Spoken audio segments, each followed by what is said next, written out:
La vie oscille comme un pendule entre la souffrance et l'ennui. Schopenhauer. T'es-tu déjà surpris à souhaiter être plus intelligent?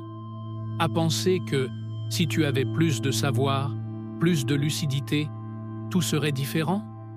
Schopenhauer avait une réponse brutale à cela. Et elle va te choquer. Car la vérité, c'est que l'intelligence, loin d'être une bénédiction, peut être ta pire malédiction.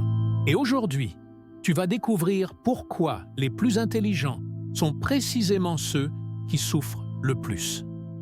Imagine un homme qui voit 10 fois plus que les autres.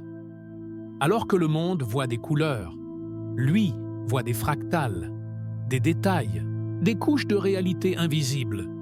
Ça semble être un don, n'est-ce pas? Maintenant, imagine ce même homme enfermé dans une pièce remplie de miroirs, où chaque reflet est une angoisse, un doute, une surcharge. Voilà ce qu'est l'intelligence pour Schopenhauer, une clarté qui brûle. Les anciens Grecs, le Meimatobaesetais, savaient déjà. Prométhée a volé le feu des dieux pour le donner aux hommes, et il fut condamné à avoir son foie dévoré par un aigle, chaque jour, pour l'éternité. Et si l'intelligence était ce même feu? Un cadeau empoisonné? Nietzsche, un autre génie tourmenté, était d'accord. Celui qui gravit les plus hautes montagnes rit de toutes les tragédies, réelles ou imaginaires. Plus tu sais, plus tu te retrouves seul. Regarde autour de toi. Qui sont les personnes les plus heureuses que tu connais? Probablement pas les philosophes, les scientifiques, les poètes. Ce sont ceux qui vivent sans trop se poser de questions, sans disséquer chaque émotion, chaque motivation. L'ignorant ne souffre pas des questions que le sage porte comme des pierres. Schopenhauer appelait cela la volonté aveugle, la force qui nous maintient prisonniers d'un cycle de désir et de frustration. Pense à ton dernier moment de paix véritable. Peut-être était-ce quelque chose de simple, un café chaud, un rire idiot, un coucher de soleil. Maintenant, pense à ce qui s'est passé ensuite. Ton esprit a analysé, critiqué, comparé. Ça pourrait être mieux. Et si j'avais fait autrement? L'intelligence est le ver qui ronge le fruit du bonheur avant même que tu ne le goûtes. Et ce n'est pas juste de la philosophie. La science le confirme. Des études montrent que les personnes ayant un QI bien au-dessus de la moyenne présentent des taux plus élevés de dépression, d'anxiété et d'isolement. Leurs esprits sont des pièges parfaits. Ils créent des problèmes là où il n'y en a pas, voire des menaces là où il n'y a que des ombres. Comme l'a dit Schopenhauer lui-même, l'homme ordinaire ressent la douleur, mais ne l'anticipe pas. Le génie souffre 2 fois. Voici le secret caché. L'intelligence ne consiste pas à voir plus. Elle consiste à souffrir plus. Les grands penseurs de l'histoire, de Kierkegaard à Kafka, de Van Gogh à Turing, ont payé un prix exorbitant pour leur génie. Et tu crois encore que tu veux être comme eux? Mais alors, quelle est la solution? Schopenhauer ne nous laisse pas sans espoir. Il propose une échappatoire, un chemin qui n'est ni l'ignorance, ni la torture de la surconscience. C'est quelque chose de plus subtil, de plus profond, quelque chose que tu découvriras dans le prochain chapitre, et qui pourrait tout changer. Pour l'instant, arrête-toi, réfléchis, demande-toi, combien de fois ton esprit a-t-il volé? Ta paix? Combien de fois t'es-tu saboté en voyant trop loin? La vérité fait mal, mais c'est en l'affrontant que tu trouves une issue. Et cette issue, eh bien, c'est la prochaine partie de l'histoire. L'homme peut faire ce qu'il veut, mais il ne peut pas vouloir ce qu'il veut. Schopenhauer. As-tu déjà ressenti cette angoisse de vouloir tout contrôler? De planifier chaque pas, anticiper chaque risque, et malgré tout te voir vaincu par la vie? Schopenhauer savait que c'est le grand tourment des intelligents. L'illusion que penser davantage signifie dominer davantage. Et il avait une solution radicale. Abandonner. Mais pas n'importe quel abandon. Une reddition consciente. Imagine un nageur luttant contre le courant. Plus il se débat, plus il s'épuise. plus il se noie. Maintenant, imagine un autre qui s'arrête simplement, se détend et laisse l'eau le porter. Qui survit? L'intelligence nous apprend à nager contre le courant. La sagesse, à se laisser porter. Les stoïques en parlaient déjà. Marc Aurèle écrivait « Accepte ce que tu ne peux pas changer. Change ce que tu peux. » Et aie la sagesse de distinguer l'un de l'autre. Schopenhauer va plus loin. Il dit « Même ce que tu penses pouvoir contrôler est un mensonge. Tes désirs, tes ambitions, tes peurs, tout est mu par des forces plus profondes, par la volonté aveugle qui nous gouverne. Regarde l'histoire.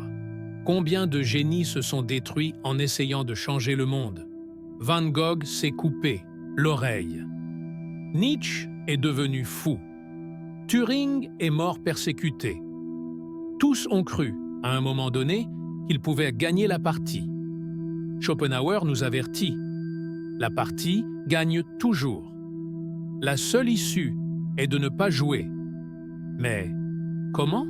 Il ne s'agit pas de devenir moine ou de fuir dans une grotte.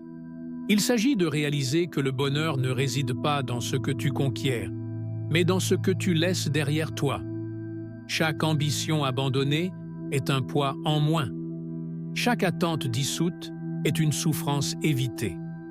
Pense à la dernière fois où quelque chose a mal tourné. Tu t'étais préparé, tu avais calculé, tout fait correctement, et pourtant, tu as échoué.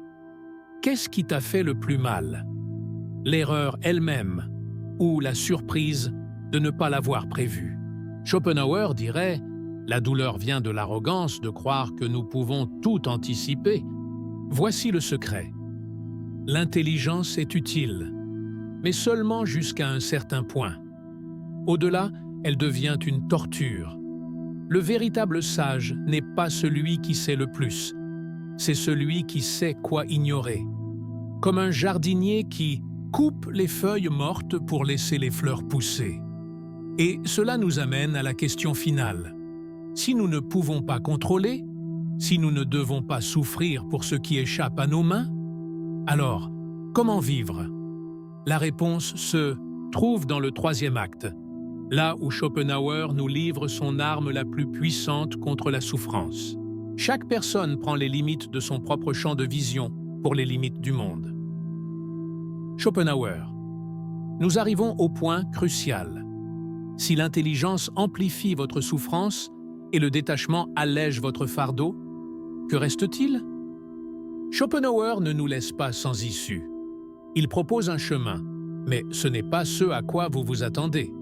Ce n'est ni une méthode, ni un mantra. C'est un changement de perspective si simple qu'il semble absurde, jusqu'à ce que vous l'essayiez. Imaginez un homme enfermé dans une pièce sombre. Il cogne les murs, crie, s'ensanglante les poings en essayant de s'échapper, jusqu'à ce que, dans un moment d'épuisement, il réalise « La porte n'a jamais été verrouillée. La souffrance était optionnelle. » C'est la grande ironie que Schopenhauer révèle. Nous nous emprisonnons nous-mêmes. La solution? La contemplation esthétique.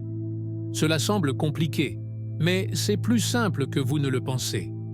Schopenhauer dit que la seule échappatoire réelle à la volonté, cette force qui nous a servi, est de se perdre dans l'art, la musique, la beauté pure.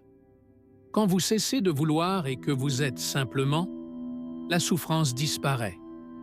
Pensez à la dernière fois où vous avez écouté une musique et oublié qui vous étiez, ou vu un coucher de soleil et, pendant un instant, il n'y avait ni problème, ni passé, ni futur. Juste ce moment. Schopenhauer appelait cela une rédemption temporaire. L'art nous sort de la prison de l'esprit. Mais que faire quand il n'y a pas d'art à portée de main? C'est là qu'entre le deuxième secret, la compassion.